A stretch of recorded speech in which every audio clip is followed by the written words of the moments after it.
first repeat visitor to the Psycho Talk Zone. Congresswoman Michele Bachmann. Last week, the Minnesota Congresswoman did a little-noticed interview with the San Francisco radio station. Bachmann was asked about the incident back in 2006 involving 6 Muslim religious leaders who were taken off a U.S. Airways flight in Minneapolis. At the time, the New York Times wrote that the Muslim leaders were detained after complaints of suspicious behavior. The behavior included prayers at the gate and speaking in Arabic. First, let's listen to Bachmann's call when she was referring to them as flying imams.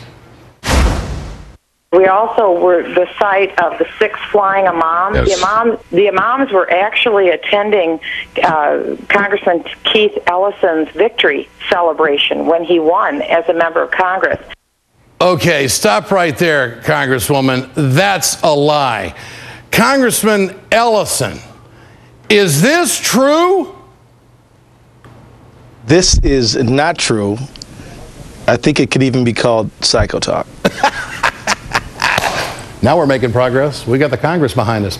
They were actually in Minneapolis attending a conference of North American Imams Federation, a fact that's been widely reported. Let's hear some more now.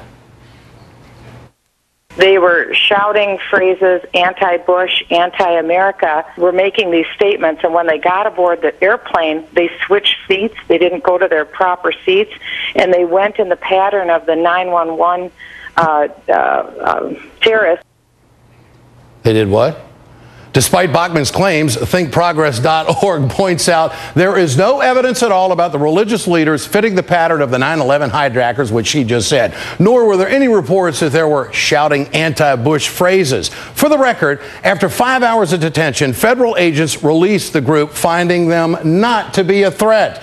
You heard it here first. Now, I wouldn't be surprised if Roger Ailes over at Fox is talking to Michele Bachmann about hosting her own show. Oh, no. My Psycho Talk is going to be taken over by a real Psycho Talker.